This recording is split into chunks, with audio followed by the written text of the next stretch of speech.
Okay guys, welcome back to a new video here. So we got interesting news coming out over the last couple of days, and I know we've discussed Joe Rogan in the past about his Trump interview, which you guys can check out in the description below.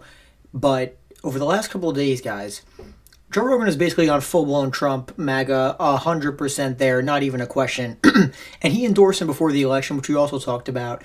But some of the things he's been saying over the last few days has been nothing short of stunning. Like, it is amazing, the total 360 flip. Guys, in 2020, this guy endorsed Bernie Sanders. Now he's full, not just, Trump light like he was for quite a while, but he was full-blown Trump. Like, it's wild stuff. Now, the big storyline, guys, Joe Rogan is going to Mar-A-Lago, which is, for people who don't know, Trump's basically his Florida compound. He's going there to interview him.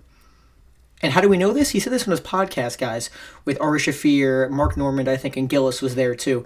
And not only did he say that, he said he was texting Don Jr. about it. So the idea that he presents impartiality at this point is so ridiculous. I mean, he's totally full-blown Trump at this point. And the reason why I think it's dishonest, guys, if you guys don't remember, I don't know if people forget this, Joe Rogan refused to travel to interview Kamala Harris. And he literally said the excuse was, I don't do that. I only do it at my place, at my studio in Texas. 3 weeks later, he changes everything. Oh, yeah, I'm going to Mar-a-Lago to wine and dine with Trump and Elon Musk. It's ridiculous, guys. And listen, however you feel about it, the idea that you say something completely different 3 weeks ago as opposed to what you do now, it's dishonest. It's completely dishonest. I don't know how people dispute that. And I remember people were saying after the last Joe Rogan Trump interview, oh, it's unfair, the criticism that he's getting. He would have given Harris the same interview. He talks to everyone. He's impartial. Clearly he's not. Clearly he's not. Now, if people thought the first interview with him was bad in terms of the hard-hitting questions, just wait till the next one. Rogan even said on the podcast, he even went as far to say, guys, we have to go. We got Trump elected. Which, by the way, I'm not sure Trump's going to like that. Just Joe Rogan just blatantly saying that. It's pretty interesting he would say that. But the fact that he's openly saying, yeah, we got him elected.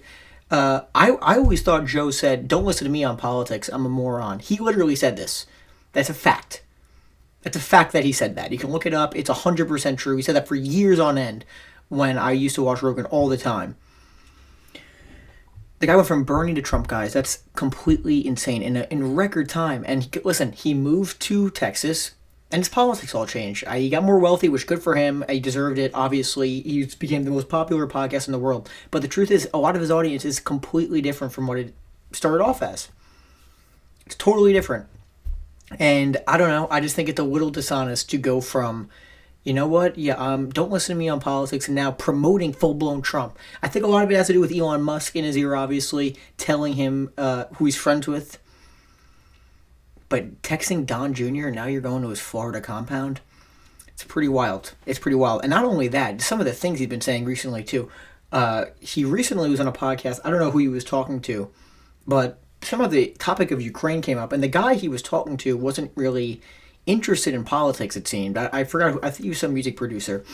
But Joe basically said, told Jamie, oh yeah, bring up this article on Ukraine. Okay. And then Joe just gets super angry and goes, fuck Ukraine, fuck your people. What? Has he ever said that about Russia, by the way? Because I must have missed that. And you have to wonder, why is he saying this? Where is this coming from? It's pretty wild, guys. It's wild stuff. And honestly, I don't know. And the thing that was also dishonest, he always says, okay, I'm going to have on anybody. I'll talk to anybody on my show. Vladimir Zelensky actually said, or I think it was Klitschko, who's the mayor of Kiev, but Zelensky would have gone on the show to meet with Rogan. Or so what Rogan said, actually. And Rogan was like scoffed at the idea as if it was a ridiculous idea. You wouldn't meet with the president of Ukraine, Vladimir Zelensky, is giving you a free interview, and you wouldn't meet with him, and you scoff at the idea? What's up with that? That's not an interesting interview to you? It's almost as if you're not trying to get a perspective out. It's pretty bizarre.